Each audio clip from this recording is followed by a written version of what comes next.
All right, welcome to Bet the Edge. I'm Jay Croucher here with Mr. Brad Thomas. We're going to talk some golf ball today. A little break from the NBA and from college basketball. Players Championship this week, Brad. We'll get into every angle of it, but big picture, what are you expecting this week? Man, I'm expecting a lot of really good golfers to struggle. If you look at this tournament historically, there's only two golfers who played this the last 5 years and have made the cut every single time. So I think that we're going to see a lot of the big names who you think will probably contend, miss the cut, have one or two bad rounds. You just got to hope they don't have a bad round on Thursday or Friday. Yep. And so in terms of the carryover from the Arnold Palmer last week, in what way do you think TPC Sawgrass is different from Bay Hill? Yeah, I think it's going to be a little bit more forgiving on approaches. If you think about Bay Hill, especially last week, like last week, it was supposed to be a little rain in the forecast and it got absolutely none. The greens were baked out, which means they were hard, firm, and fast. Be firm and fast this week, but a little different. You can't spin your ball on the greens at Bay Hill. So it's going to be a little bit easier for guys to get a little bit of spin, put the balls a little bit closer. And the rough's nearly not as thick. It's still thick, but you couldn't get your club through the rough if you're 150 yards out at Bay Hill. This week, you'll have a little bit more forgiveness, but you don't want to miss the fairways here, just like at Bay Hill. Yeah, well, speaking of missing fairways, let's talk about the top of the odds board where Jon Rahm is not the favorite, mainly because he was missing fairways last week and only finished 39th at Bay Hill. He's the second favorite at 10-1, tied with Scottie Scheffler, Rory McIlroy. He is the favorite at plus 900. McIlroy and Scheffler have been pretty clearly, I think, the two best golfers over the past 12 months until Jon Rahm put his Superman cape on not too long ago. Are you buying McIlroy or Scheffler at these pretty short prices?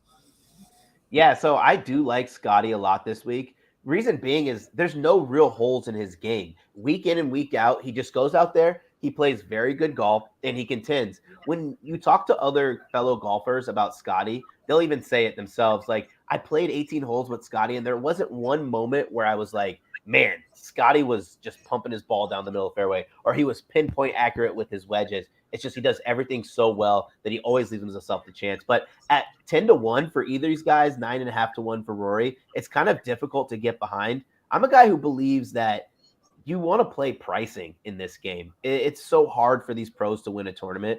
But if I had to pick out of the two, I'd pick Scottie, just because what we saw from Rory, missing fairways, his wedges weren't as great. If he wasn't saved by his putter on Sunday, I don't even think he would be in contention to win. Yeah, I think with Scheffler, I mean, it's a little weird because he was in a bit of a rush, but rush by his standards is not winning 4 out of 6 tournaments like he did at the start of last year, including the Masters. But I think finishing top 3 the past 2 weeks seems like he's back on track. Now, the winning score over under is set about 12 under, 13 under, depending on where you're betting. What do you like in terms of this market? Do you think that the conditions and the course are going to lead to that going under or over in that market, Brad? Well, Jay, we're in Jacksonville, Florida, Ponte Vedra Beach. The weather can change at any time, but as it stands now, I'd probably bet the score being lower than 12.5 than 12. So I'd probably say like the winning score will be about minus 14. Why I say that is I looked at the forecast and at most we're going to have 7 to 8 mile per hour wind. It's not like what we saw last season where it was just crazy gale force winds. I think that these golfers and this golf course is setting up for a very fun tournament. So 14 under is probably where I'd project it at. Yep, I like that. I was at Ponte Vedra last year covering the tournament on Golf Channel, and I can assure you that it is very humid and sweaty and makeup leaking down my face, which is not where you want it. Let's talk about Kurt Kitayama, who obviously is coming off the win last week. Great story. He's plus 350 to finish in the top 20. And Harris English, who also had a great showing, is plus 330 to finish in the top 20. Any interest in these guys kind of keeping it up off of last week? Kurt Kitayama is pretty interesting this week because he's such a great ball striker. In every tournament, I bet on Kurt a lot, and I didn't bet him last week, which kind of made me really sad because he was almost 250-1. every tournament that's a ball striker's paradise or favors ball strikers, Kirk is going to be live. He was live at the Scottish Open, finished T2. Do I want to bet him? I think if I was betting him, it'd only be out of FOMO. In Harris English, I'm not a Harris English truther by any means, but the way he played golf last week was absolutely phenomenal. It looks like he's finally back being healthy. The problem is for Harris English is he hasn't made the cut here in his last 5 trips. So you're telling me you want to bet on a guy who hasn't made the cut in his last 5 trips to win or to finish in the top 20 at a very difficult course? It's probably something I'm not going to buy. And I'll probably touch on this a little bit later to kind of retract from that statement moving forward with like the big picture. If you're too worried about a golfer having multiple missed cuts here, don't. It's a hard golf course. Rory McIlroy missed a cut here. Webb Simpson has missed a cut here, and those are both past winners. Yeah, I like that you clarified, Brad, that you don't identify as a Harris English truther. I'd like to kind of meet people who do identify themselves as such a thing. As you can see, Kurt Kitayama's odds there to make the top 20. It'd be a great story if he can keep it going. Another great story is the baseball season is around the corner. New rules, new stars, and you can pair baseball season being back with the Roto World Baseball Draft Guide. Get all the player profiles, rankings, and projections you need to hit your draft out of the park. Go to NBCSportsEdge.com/draft guide and use code PENNANT25 to save 25% at checkout. All right, let's talk about Jon Rahm, who had a bit of a weird year last year, I think, where he kind of lost his way with his short game at the start of the year, then largely turned it around outside of just not being able to get it done at majors, weirdly, having won the US Open the year prior. Now, all of a sudden, it just seems like he's back outside of last week to being, the guy who, 18 months ago was going off at plus 600 to win golf tournaments, which is basically, you didn't see that since peak Tiger Woods, more or less. So, Rahm, what are you expecting from him this week? Do you think that he should be the favorite to win the tournament? Yeah, I think Rahm should be the favorite to win the tournament, right? We talk about luck and how lucky Jon Rahm has been. He hits it off a stanchion, and then instead of it going out of bounds, it projects forward, and now he has an eagle look. Or he's getting immovable obstruction relief. These are lucky things that are happening. He's making 40-foot putts. These are lucky things that are happening. But you got to remember, you make your own luck. Like, you're not just a golfer who goes out there and luck boxes way around and you win 4 out of 6 tournaments. Jon Rahm's a very good golfer. And I kind of think that we can ignore those last 2 rounds that he had at Arnold Palmer, because when you're not in contention and you're trying to make things happen, big scores come into play, especially at a course that's difficult. Jon Rahm's dialed in with his putter. At this course, if you have a guy like Jon Rahm who gets a little hot with his wedges and he's draining these 30-foot putts or saving par from, in gross locations, he's always a favorite to win. I'm not going to actually bet him, though. I don't think betting Jon Rahm in a field like this at a course this hard at that price is something that I get excited about. Maybe like if we're back at the Mexico Open where it's 3 of the big name guys and he's playing a course where he can just bomb and gouge. Yeah, I'd play the short price, but I'm just not into buying Jon Rahm. If you see him live, Jon Rahm's a streaky golfer. So if you see him live around 15-1 to 20-1, yeah, take a stab on him because he's such a good golfer that he can win at any golf course he plays.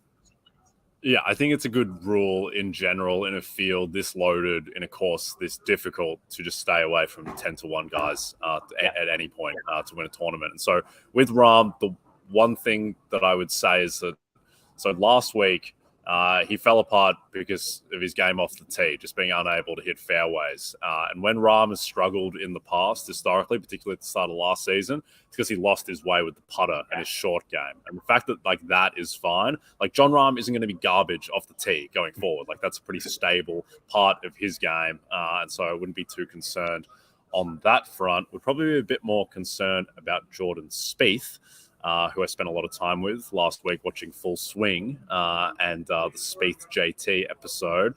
Any concerns with Spieth's putting at the moment? He's plus 350 to finish in the top 10. Yeah, so there's this thing where you want to look at when you're forecasting putting and how they're going to bounce back. Some call it lucky putting, some call it bounce back putting. So basically you want to see how many strokes you're gaining from tee to green, and then if your putting is correlating with the success you're having. And Jordan Spieth was brilliant tee to green. He was gaining a ton of strokes. He was actually really accurate off the tee last week, which I thought would kind of hinder him from being in contention. It was his putter that I was worried about. I think he's a candidate for bouncing back in his putting, but I don't know when it's going to happen. I think my biggest fear for Jordan Spieth isn't his putter, because as we saw, even losing he lost like 3.5 strokes on the putting surface, he still was in the top 5, which is freaking awesome. But my biggest worry is his back. If you watched him hit his approach shot, I believe that was on 16 last week, he grabbed at his lower back, right? And then from that moment, every single time he went to look down at a putt, he would move down really slow, really gingerly. I'm no doctor, but those signs don't point to major success moving forward. I think at this course, with a guy who's putting poorly and a guy whose back is kind of tightening up on him, I'd stay clear of him. That doesn't mean he can't win. That just doesn't mean I don't think that's something that you should invest your money on. Yep, that makes sense to me. All right, are there any big name golfers we haven't mentioned that you think will do well this week? Any hope for my man, Jason Day? The guy I got confused for at the Players Championship last year. He's in a bit of form, Jason Day, my countryman, who is coming off 4 straight top 10s in the season. He's won here before. Any prayer for Jason Day or any other big names you like? Well, we talk about pricing a lot, right? I've said it probably like 6 times on this show so far, and Jason Day's price has gotten driven down to 28-1, but he makes total sense in a guy who can have success this week. You had mentioned it, 4 straight top 10s. But in that time, he's done a good mixture of great ball striking, which is the ball striker's course, and great putting. He's great over 4 strokes, over 3 strokes in his last 2 events. And most importantly for Jason Day, it wasn't a knock on his skill that people were fading him. It was his health. Ever since Arnold Palmer last season, I've kind of noticed he took some time away, for the family matter they had to deal with. But I've noticed that he's actually gotten healthier. He's hitting the ball further, better club head speed. So yeah, I bet on Jason Day to win. I bet on Jason Day to finish inside the top 20, because if you keep hitting the top 10 boards and you're as talented and a proven winner like Jason Day, you're going to win eventually. And he knows the ins and the outs of this course better than anyone. So I think you should bet on him to finish in the top 10. I also think you should bet on him to win the tournament. Yeah, I like that. I'd love nothing more than for Jason Day to make a surge back towards the best players in golf. It's good content for me because he's Australian and everything else around. And he's finished, I mean, outside of missing the cut at the RSM Classic, past 10 tournaments, he hasn't finished worse than 21. Outside of that, 21st. So he's in incredible form. And I think the main thing there is he's just healthy, and he's dealt with so much stuff with his body over the journey. So, yeah, would love for Jason Day to make a bit of a run. Any under-the-radar players that we should keep an eye on? Any longer shots? Brad, it kind of leaped out to me that Victor Hovland is 28-1. Any interest in him? Yeah, I'll talk about Victor Hovland and a long shot as well, so we can kind of hit both. Victor Hovland is very, very interesting at 28-1. I'd probably price him closer to 22 just because of success at ball striking courses. But we get this little price relief or a little bit of extra value on him because he's so terrible around the greens and he's so bad out of the bunkers. But this is different than API, where he struggled out of the bunkers at API. At Bay Hill, the bunkers are placed in areas basically where you can't bail out. There's no bailout areas. At Pete Dye designed courses, it rewards great ball strikers, great approach players, for attacking the green. So basically, if you have to bail out, you're not going to end up in a bunker. If you hit a bad shot, you'll be in a bunker. So I think Victor can do a very good job of avoiding the bunkers. And also, let's talk about this man. A hole-in-one last week. He holed out from about 40 out last week. He is so dialed in with his irons. And sure, he had that mishap on the par 5 where he had a 9-iron in the water. No idea how that happened. Maybe he shouldn't have tried to muscle a 9-iron from that far away, but I'm not a professional golfer, so I'm not going to give him any trouble for that. But in those last 2 tournaments, and it trickles a little bit into the last 3, he's gained over 8 strokes ball striking. That's phenomenal. And for those who don't know what ball striking is, I've said it multiple times, so I want to clarify. That's a mixture of off the tee play and approach play combined. He's been so brilliant. Here you want to hit fairways. Here you want to position your wedges, your short irons, and he's been doing that great. If he can just get out of his head when he has a wedge in his hand around the green, I think he's a good shot to win. And for a long shot, I'd probably look at Siwoo Kim.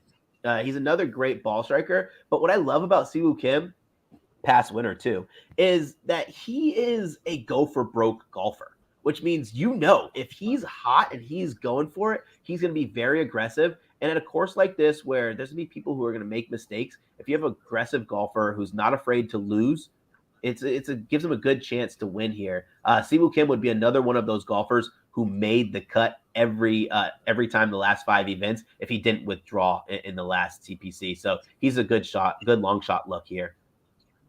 Yep, I like that. Can always get behind Siwoo Kim at a big price. All right, reminder to download the RotoWorld app to receive breaking player news all season long. Stay ahead of the competition by favoriting players on your roster. Get the latest injury updates, player news, and much more delivered right to your phone.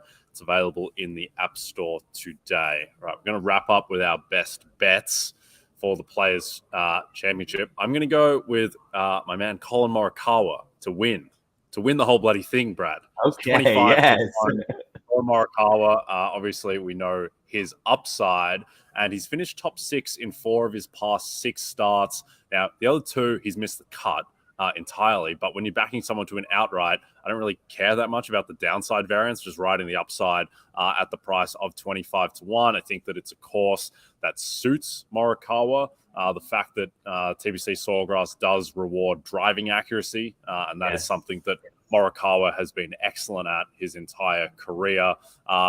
When Morikawa is off, it's generally because he loses his way with the putter, but that's been pretty solid of late. So just think there's a ton of upside in Morikawa. Now he's down to 22 to 1 on PointsBet. Still don't mind that. So that's my best bet. What do you got, Brad? I actually like Morikawa too. And John McGinnis said it beautifully on last week's show, where if you're missing left, you're going to struggle at Bay Hill. And every single time Morikawa had a big score, it was because he was missing left. Now we're going to have at a course that is about 7,200 yards, which plays into his wheelhouse because he's not super long off the tee. It's a great look. I'm going to go with 2. We talked about Keegan Bradley. I'm taking him top 30, so that's my favorite bet. It's plus 125. He has 4 straight top 30s here. He's a great ball striker, great on approach. But my favorite outright to win, and I don't think this is my favorite outright to win until, let's say, 8 a.m. Eastern time this morning. I had him on my list, and when I bet on golfers, I don't just pick names and just say, I'm betting these guys regardless. I match up their pricing. I thought he was going to be 18 to 1.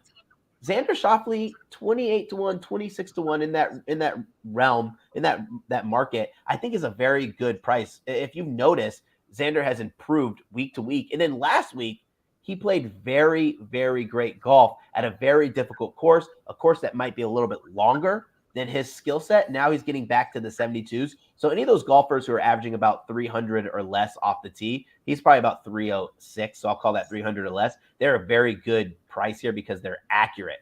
They're very accurate. They can ball strike. They can gain a ton of strokes on approach. And much like Jason Day, Xander can get very, very hot with the putter. I think he's mispriced. And at this price, I just need him to be in that final foursome. Give me something to root for. And if I see it becomes a 2-man race, I can get a little live action on the betting.